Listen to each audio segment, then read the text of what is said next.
On the morning of April 25, 2002, the camera was already rolling. Not for a concert. Not for a music video.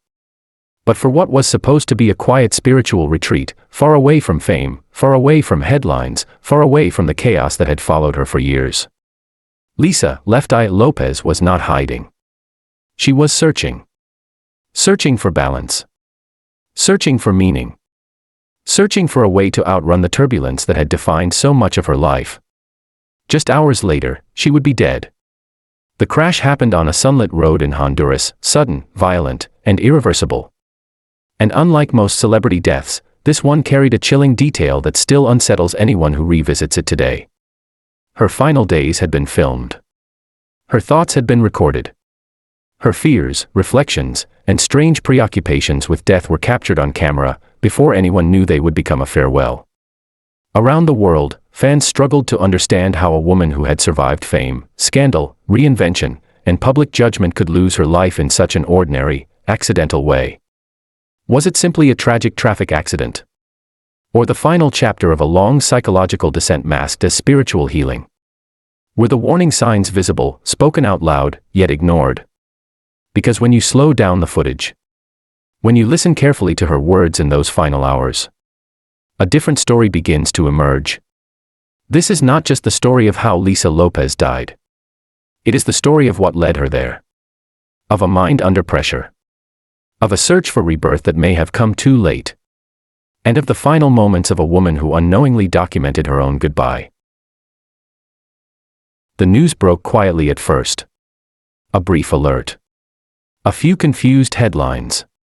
Then, within minutes, disbelief began spreading across radio stations, television screens, and early internet forums around the world. Lisa, Left Eye Lopes, was dead. She was 30 years old. For a moment, the story felt unreal, almost mistaken. This was not a hospital room. Not an overdose. Not a long public struggle playing out under flashing cameras. This was a car accident. On a road most people had never heard of. In a country far removed from the stages, studios, and award shows where Lisa had made her name. As the confirmation arrived, the shock deepened. Left Eye was not a retired star. She was not fading into obscurity. TLC was one of the most successful female groups in music history, and Lisa had been actively talking about new creative directions, new beginnings, and a renewed sense of purpose. The contrast was jarring. A woman known for explosive energy, sharp lyrics, and fearless individuality was gone, instantly, on a quiet Honduran highway. Television anchors struggled to frame the story. Was this simply a tragic accident abroad? Or something more difficult to explain? Within hours, clips began resurfacing. Old interviews. Past scandals. Moments where Lisa spoke openly about inner turmoil, guilt, and her search for spiritual clarity. But something else unsettled people even more. Reports emerged that Lisa's final days had been recorded. Not by paparazzi. Not by news crews. But by her own team, capturing candid moments of reflection, conversation, and emotional vulnerability. The idea that her last days existed on tape, untouched by hindsight, sent a chill through the industry. This was not a legend reconstructed after death. This was reality preserved before tragedy announced itself. Fans gathered outside radio stations. Messages flooded early message boards and fan sites. For many, Left Eye wasn't just a member of TLC. She was the unpredictable heart of the group. The one who refused to be polished. The one who turned pain into poetry and controversy into identity.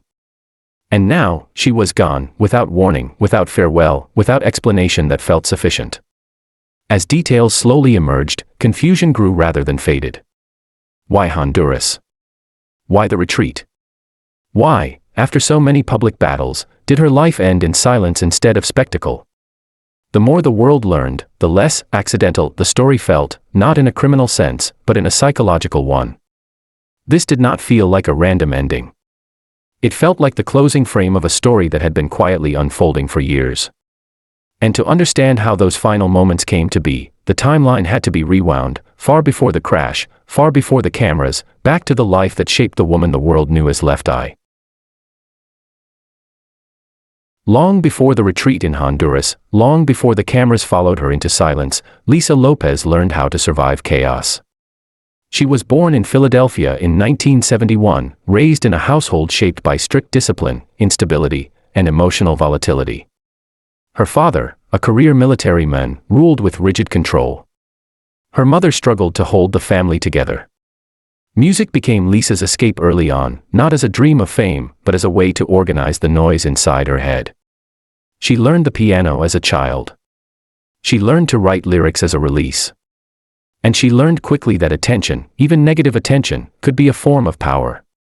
When she moved to Atlanta in her late teens, Lisa was not chasing stardom. She was chasing opportunity, any opening that might let her turn raw talent into a way out. That opening came when she met Tyan T-Boz Watkins and Rosanda Chili Thomas. Together, they became TLC. The group didn't just succeed. They detonated.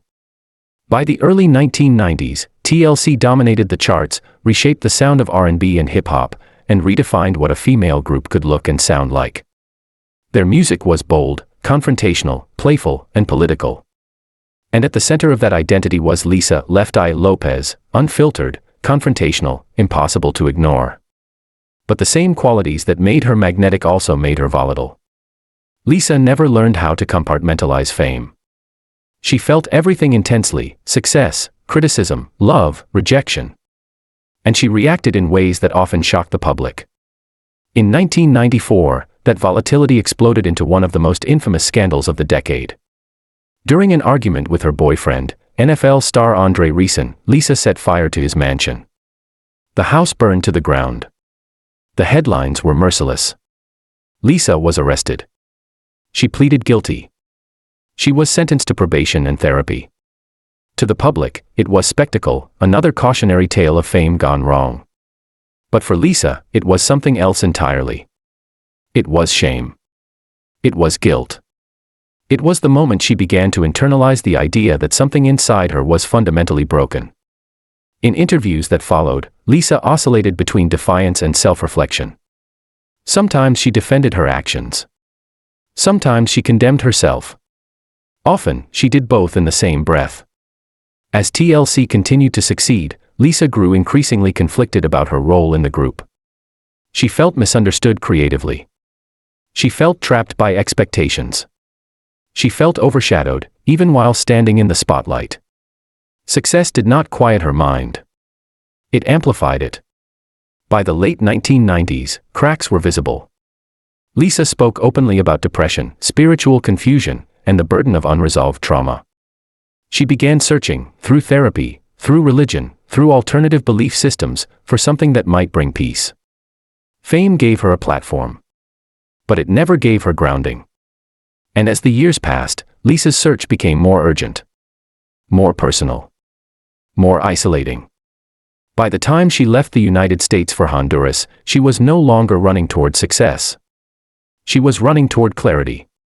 What she didn't know, what no one could have known, was that the answer she was seeking would never come back with her. By the early 2000s, Lisa Lopes was no longer fighting the world. She was fighting herself. Publicly, she spoke about growth, forgiveness, and rebirth. Privately, those closest to her noticed a restlessness that never fully subsided. The same intensity that once fueled her creativity now turned inward, looping through guilt, self-judgment, and an almost obsessive need to understand why her life felt so fractured. Lisa had money. She had influence. She had a legacy most artists would never touch. But stability remained elusive. After the fire incident, therapy and court-mandated counseling forced her to confront parts of herself she had long avoided. And while she often spoke positively about that period, it also deepened her fixation on the idea that her life followed a pattern, one marked by destruction, consequence, and unfinished spiritual debt. She began framing her struggles in cosmic terms. In interviews, Lisa talked about karma. About cycles repeating. About energy that could not be ignored or escaped. At times, these reflections sounded like wisdom earned through hardship. At other times, they carried an unsettling edge, suggesting a woman who believed her fate was being shaped by forces she could not fully control. Her creative ambitions grew more fragmented. Lisa wanted a solo career, but she also wanted distance from the expectations that came with her name. She recorded experimental music, collaborated sporadically, and voiced frustration about how the industry reduced her to a headline instead of a human being. Meanwhile, TLC's success continued, but not without strain. Financial disputes, lawsuits with their record label, and internal tensions left scars. Even when the group reunited, something had shifted. Lisa no longer felt anchored. She drifted between belief systems, Christianity, New Age spirituality, Eastern philosophies, looking for a framework that could explain her pain without blaming her for it. She spoke about cleansing rituals, fasting, and removing herself from toxic energy. To some, it sounded like healing. To others, it sounded like avoidance. And then there was the filming. In early 2002, Lisa allowed cameras to follow her during what she described as a personal spiritual journey. The idea was not commercial. It was intimate. She wanted a record of transformation, a way to look back and see herself becoming someone new. The footage captured moments of calm, laughter, and reflection. But it also captured something else. Lisa spoke frequently about death. Not casually. Not metaphorically. But with a strange familiarity, almost as if she were rehearsing a conversation she believed she would eventually have to finish. She referenced past incidents where she felt she had narrowly escaped fatal outcomes. She talked about patterns repeating across lifetimes. She wondered aloud whether some people were meant to learn lessons through loss. At the time, no one treated these statements as warnings. Artists talk this way. Spiritual seekers do too. But in hindsight, those words would feel heavy, like signposts pointing toward a conclusion no one wanted to acknowledge. The decision to travel to Honduras came from the same place. Lisa believed she needed separation. From noise. From fame. From expectations. She described the trip as a reset, a chance to reconnect with nature, community, and something larger than herself. It was meant to be temporary. It was meant to be safe. It was meant to bring clarity. Instead, it would become the setting for her final descent. Honduras was supposed to be quiet. No red carpets. No studio deadlines. No expectations to perform or explain herself. Lisa arrived there not as a celebrity, but as a seeker, someone hoping that distance would soften the noise that had followed her for most of her adult life. She stayed in a small community, surrounded by friends, locals, and members of her personal team. The cameras remained present, but unobtrusive, documenting what was meant to be a private transformation. In the early days, she seemed lighter. She laughed more easily. She spoke about forgiveness. She talked about the future with a cautious optimism that felt earned rather than performative. But beneath that calm surface, something remained unresolved. In conversations captured on tape, Lisa returned again and again to the same themes: fate, consequence, and the idea that life moves in cycles that cannot be cheated, only understood. She reflected on past mistakes not as isolated events, but as part of a larger pattern she believed she was meant to break. At times, she sounded grounded. At other times, deeply preoccupied. Friends noticed her mood could shift quickly. Moments of clarity were followed by introspection so intense it bordered on detachment. She would withdraw, then re-emerge with renewed energy, as if trying to convince herself that this journey was working. She spoke about slowing down. About protecting her spirit. About choosing peace over momentum. Yet the irony was hard to miss. Even here, far from the industry, Lisa remained restless. She was constantly moving, constantly talking, constantly processing. Still searching. In the days leading up to April 25th, the atmosphere subtly changed. The group traveled frequently by car, navigating rural roads that Lisa herself often drove on. The drives were casual, unscheduled, and unguarded, nothing like the tightly controlled logistics of celebrity life in the United States. On camera, Lisa appeared energized, but distracted. She joked. She reflected. She spoke about life with an urgency that suggested time mattered more than usual. At one point, she mentioned how strange it felt to survive Southwest's many close calls in her life. Another time, she mused about how people often sense endings without recognizing them for what they are. No one stopped the conversation. No one rewound the tape. No one thought to intervene. Because in real time, none of it sounded definitive. It sounded like someone thinking out loud. The morning of April 25th began like any other. The sun was out. The roads were dry. There was no sense of danger. Lisa got behind the wheel of a rented SUV. Several others rode with her, friends, collaborators, people who trusted her. The camera was present, rolling quietly, capturing fragments of conversation and passing scenery. There was no argument. No warning. No dramatic shift in tone. And yet, within minutes, everything would change. The vehicle veered off the road. It rolled violently. Metal twisted. Glass shattered. When the dust settled, Lisa Lopes was critically injured. She would be pronounced dead shortly after. The footage stopped. What had been intended as a record of renewal became something else entirely, a document of finality. And now, to understand what truly happened, the story must slow down further, into the final day, the final drive, and the final moments that would define how the world remembers Lisa "Left Eye" Lopes. What is known about Lisa Lopes' final 24 hours is limited. But what is known is enough to be unsettling. The night before the crash was quiet. No parties. No confrontations. No visible crisis. Lisa spent the evening with the same small circle she had grown close to during the retreat. There was conversation, laughter, moments of reflection. Nothing on camera suggested panic or fear. If anything, she seemed present, alert, thoughtful, unusually calm. There were no final phone calls to family in the United States. No dramatic declarations. No sense that she believed this was the end. And that is precisely what makes the story so difficult to process. Because when people imagine final hours, they expect warning signs, last goodbyes, desperation, visible collapse. Lisa's final night offered none of that. She slept. She woke up. She got dressed. The morning of April 25th unfolded without urgency. The group prepared to travel by car, another short drive along the rural roads they had used many times before. Lisa volunteered to drive. She often did. Those who knew her described her as confident behind the wheel, comfortable navigating unfamiliar terrain. The camera was turned on. It wasn't staged. It wasn't directed. It simply recorded. The road stretched ahead, bright under the Honduran sun. The atmosphere inside the vehicle felt casual, conversation drifting, energy relaxed. There were no raised voices, no visible tension. Then, suddenly, control was lost.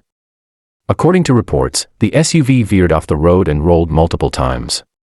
The crash was violent, chaotic, and over in seconds. Passengers were thrown. The vehicle came to rest damaged but intact enough to survive, except for one person. Lisa Lopes. Emergency responders arrived, but the injuries she sustained were catastrophic. While others survived, Lisa did not. She was pronounced dead at the scene. No prolonged rescue. No hospital vigil. No final words captured on tape. Just an abrupt ending. The simplicity of it, how fast it happened, how ordinary the moment had been, clashed violently with the weight of her life story. There was no cinematic build-up, no drawn-out farewell. And yet, when investigators and loved ones later reviewed the footage from the days leading up to the crash, the moment felt anything but random. Because while the accident itself was sudden, the emotional terrain leading into it had been anything but stable. Lisa had spoken openly, on camera, about death, fate, and cycles she believed she was meant to break. She had framed her journey as a spiritual reckoning, a necessary step toward renewal. In the cold clarity of hindsight, those reflections took on a different tone. Not as predictions. Not as intentions. But as a mind circling unresolved questions without finding peace. What is clear is this. Lisa did not die seeking fame. She did not die under pressure from the industry. She did not die at the height of public chaos. She died while searching for stillness. And that contrast, between the quiet of the moment and the violence of the outcome, would haunt those who watched the footage long after the cameras stopped rolling. In the hours after Lisa Lopes' death, the questions began almost immediately. How could one person die in a crash where everyone else survived? Why had she been driving? Was speed a factor, or distraction? And how much meaning should anyone assign to the words she had spoken in the days before? Local authorities in Honduras conducted a straightforward investigation. The conclusion was simple: a tragic traffic accident. No evidence of foul play. No mechanical sabotage. No criminal intent. On paper, the case was closed quickly. But public grief rarely accepts clean endings. As the footage from Lisa's final days became known, a second narrative began to form, not one of conspiracy, but of unease. Viewers noticed patterns, phrases, moments that felt insignificant in real time but haunting in retrospect. Lisa talking about death as if it were familiar. Lisa describing life as a lesson that sometimes ends abruptly. Lisa acknowledging a sense of reckoning she believed she needed to face. None of it proved anything. But none of it could be ignored either. Some fans framed her death as destiny, an unavoidable conclusion to a life marked by intensity and extremes. Others rejected that idea entirely, arguing that romanticizing tragedy only stripped the event of its reality, a preventable accident on a dangerous road. There were debates about responsibility. Should someone else have been driving? Should safety protocols have been stricter? Should her mental state have been taken more seriously by those around her? Yet every question collapsed into the same uncomfortable truth: hindsight creates clarity that the present never offers. What felt like warning signs after her death did not feel that way before it. For her bandmates, the loss was devastating. TLC had survived financial collapse, public scrutiny, and internal strain, but nothing prepared them for the sudden erasure of 1/3 of their identity. Interviews in the months that followed were restrained, heavy with grief and disbelief. Lisa had been the unpredictable force. The creative disruptor. The voice that challenged comfort. Without her, the group's future was permanently altered. Media outlets struggled with tone. Some focused on the spiritual framing Lisa had embraced, inadvertently turning her death into myth. Others pushed back, emphasizing the danger of assigning cosmic meaning to a real-world accident. Both approaches missed something essential. Lisa's death did not require mysticism to be tragic. It did not need prophecy to be profound. The real question was quieter and harder. How does a person with fame, resources, and opportunity still reach a point where peace feels just out of reach? That question lingered long after the headlines faded. Because even as investigations concluded, and even as the world moved on, the footage remained, unchanging, unblinking, capturing a woman in motion, searching, speaking honestly without knowing how her words would be heard later. The cameras didn't create the tragedy. They simply refused to let it disappear. And in that refusal, they left behind something heavier than answers. They left a mirror. Lisa Left Eye Lopes did not leave behind a simple legacy. She left a complicated one.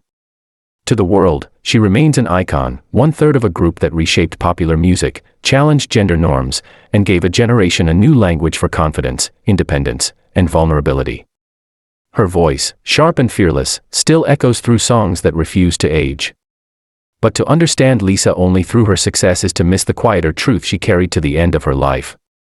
She was not running toward oblivion. She was running toward understanding. In her final years, Lisa spoke less about fame and more about accountability. Less about winning and more about healing. She questioned herself relentlessly. She wanted to know why success had not brought peace, and whether peace was something she had to earn rather than achieve. The footage from Honduras does not show a woman defeated. It shows a woman unfinished. Someone still asking questions. Still experimenting. Still believing that transformation was possible. That is what makes her final moments so unsettling. There is no moral lesson neatly tied with a ribbon. No warning that arrives in time. No redemption arc completed. Just a life interrupted mid-search. After her death, fans watched the recordings not for answers, but for connection. They saw her laugh, reflect, and speak openly about thoughts most people hide. In doing so, Lisa became something she never intended to be in her final days, a reminder of how fragile the line is between self-exploration and self-exhaustion. Her story forces an uncomfortable reflection. How many people mistake restlessness for purpose? How often do we interpret struggle as growth, until it becomes too heavy to carry? And how many warning signs only become obvious when it is already too late? Lisa Lopes did not document her final hours to be remembered that way. She did it because she believed in change. And perhaps that is the most human truth of all. That even in the moments closest to the end, we rarely think in terms of endings. We think in terms of what comes next. The road in Honduras was supposed to lead somewhere else. So was her journey. But sometimes, the final chapter arrives quietly, without permission, without symbolism, without closure. All that remains is the echo of a voice still searching. And a reminder that understanding a life often begins only after it has already ended.